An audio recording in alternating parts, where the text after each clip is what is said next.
बिस्मिल्लाहिर्रहमानिर्रहीम। आज हम अपनी इस वीडियो के ज़रिए नज़रबंदी के ऊपर लॉ ऑफ डिटेंशन के ऊपर बात करने के लिए जा रहे हैं।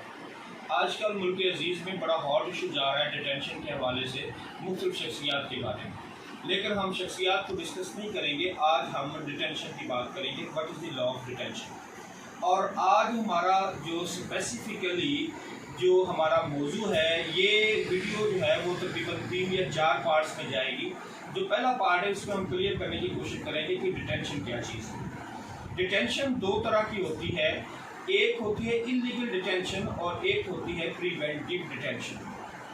प्रिवेंटिव डिटेंशन जो होती है वो मुल्क की जो अथॉरिटीज़ होती हैं, जो एजेंसीज होती हैं, लॉ इन्फोर्सिंग एजेंसीज होती हैं, वो एक शख्स को किसी भी सिचुएशन से प्रिवेंट करने के लिए उसको डिटेन करती है, या उससे प्रिवेंट सोसाइटी को प्रिवेंट करने के लिए उसको डिटेन करती है। अब ये डिटेंशन जो है वो अगर सोसाइटी को उस शख्स से प्रिवेंट करना है तो फिर उसकी क्या सिचुएशन होगी। There will be so many reasons कि जिस वजह से उसको प्रिवेंट किया जा रहा है। उसका कंसर्न्ड लॉ जो है वो एक तो मेंटेनेंस ऑफ पब्लिक ऑर्डर है, जो पब्लिक पीस को मेंटेन करना है। उस हवाले से उसमें डिस्ट्रिक्ट गवर्नमेंट की क्या अथॉरिटीज़ है, उस हवाले से हम डिस्कस करेंगे। और इसके साथ साथ हमारा ये देख रहे हैं हमने कि वो 3 MPO जो है वो हमें क्या डिफाइन करता है, और इसकी अगर 16 MPO है तो उसके साथ साथ हमें क्या करना है। दूसरी जो तरीकाकार है वो है डिटेंशन का, कि आपकी डिटेंशन जो है वो कहाँ पे की जाएगी। आपके हाउस को सब जेल करार दे दिया जाएगा, या जिसको प्रिवेंटिवली डिटेन किया जा रहा है उसकी कस्टडी किसी सुप्रीडेंट जेल को दे दी जाएगी। या वो जेल सेंट्रल जेल होगा या वो जेल डिस्ट्रिक्ट जेल होगा। ये तमाम बातें हमने डिस्कस करनी है, और इसके साथ साथ हमने डिस्कस करना है कि प्रिवेंटिव डिटेंशन फेडरल लॉ कौन कौन से उनको डील करते हैं।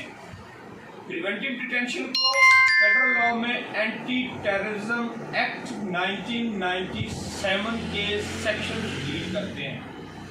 फॉर एग्जांपल, अब अगर एक शख्स जो है उसको under observation 11D of anti terrorism act रख दिया गया है तो फिर उसका जो है वो क्या तरीकाकार है। और अगर 11E जो है वो एंटी टेररिज्म एक्ट के तहत यहाँ पर measures to be taken against proscribed organisations हैं, और उन जो मेजर्स जो है वो प्रोस्क्राइब्ड ऑर्गेनाइजेशन जो है उसके अगेंस्ट ले लिए गए हैं, तो फिर 11EE जो है उसमें उस ऑर्गेनाइजेशन को जो पर्सन हेड कर रहा है उसकी जो है वो प्रोस्क्रिप्शन जो है वो डिटेल जो है वो एक्ट में दे दी गई।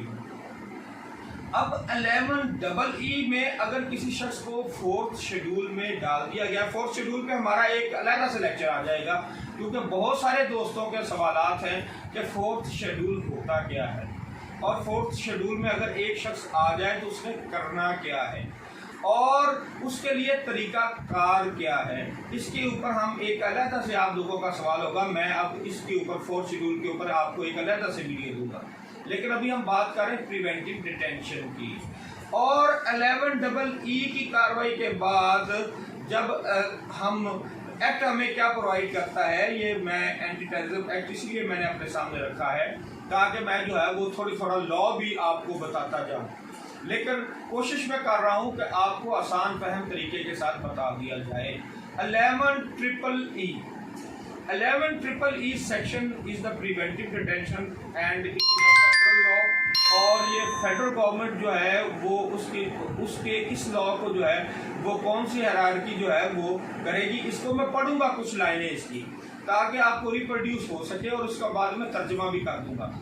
11EE है power to arrest and detain suspected persons, के इख्तियार, किसी शख्स को गिरफ्तार करने का इख्तियार, और उसके साथ साथ उस शख्स को, मशकूक शख्स को डिटेन करने का इख्तियार। अब मुझे इजाज़त दें मैं आप कुछ लाइनें इंग्लिश में इसकी एक्ट की पढ़ दूँ ताकि इसको हम समझने में हमें आसानी हो सके।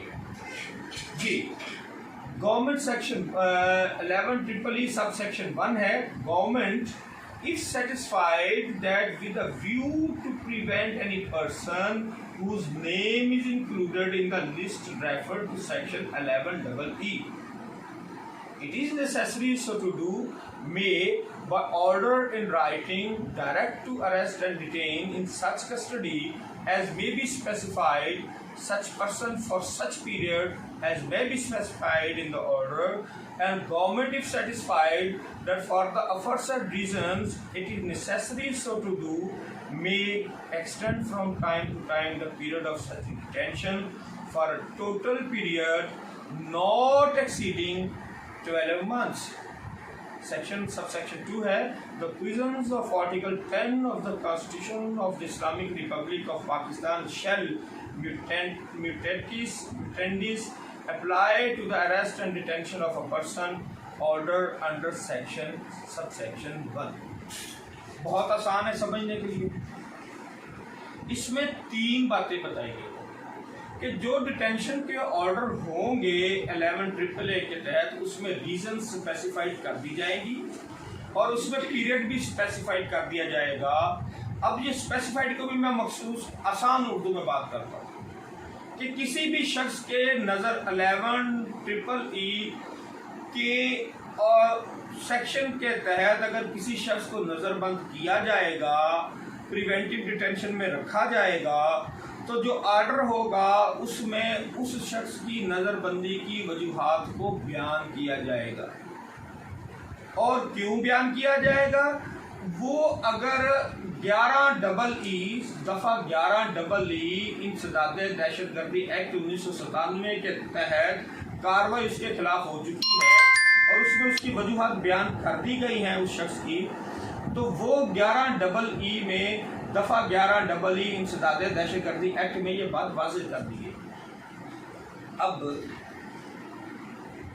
वो शख्स जिसको पहले से प्रोस्क्राइब्ड पर्सन मशकूक शख्स वजाहत के साथ 11 दफ़ा 11EE के मुताबिक बता दिया गया है, तो फिर उस शख्स की नज़रबंदी 11EE के तहत कर दी जाएगी और वो नज़रबंदी जो है वो 12 माह से ज़्यादा नहीं हो सकती।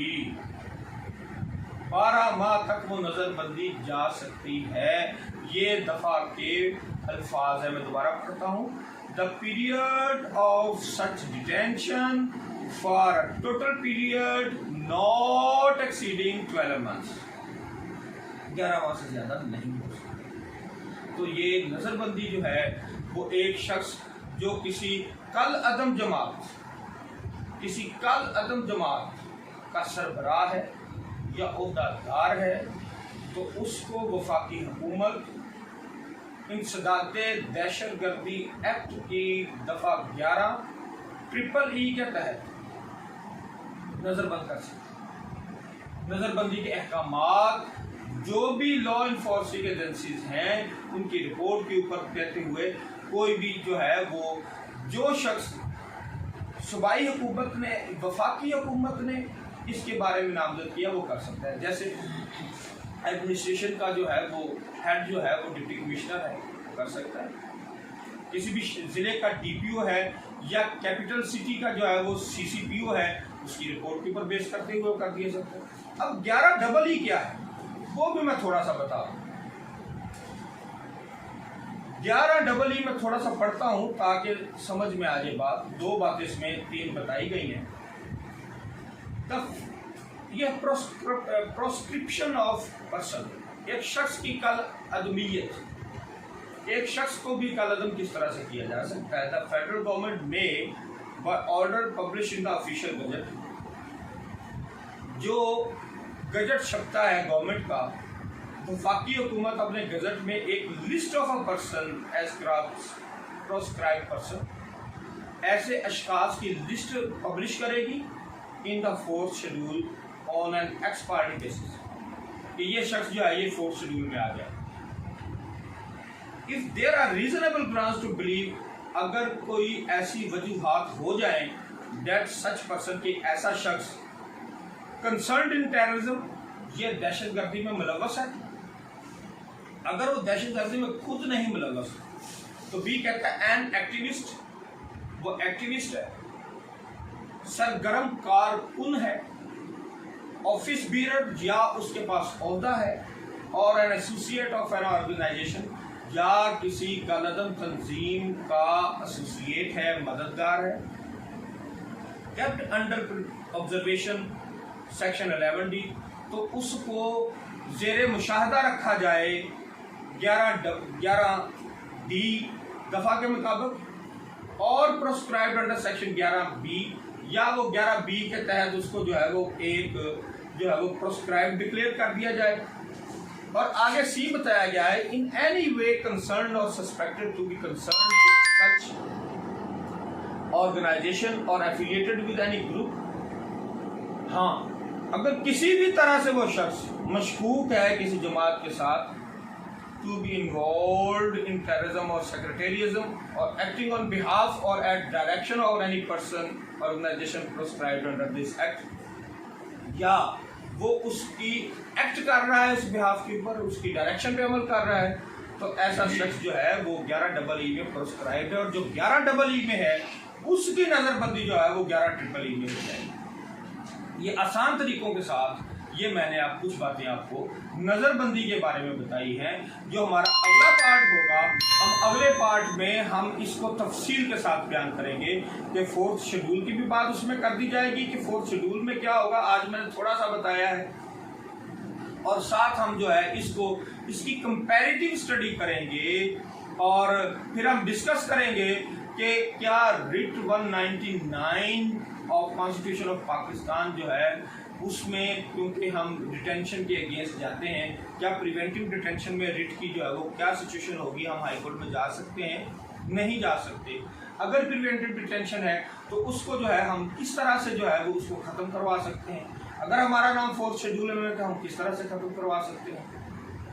और क्या अगर एक प्रिवेंटिव डिटेंशन जो है वो प्रोविंशियल लॉ के तहत एक शख्स ने गुजार दी है, तो क्या फेडरल लॉ के तहत दोबारा से उसको प्रिवेंटिव डिटेंशन में रखा जा सकता है।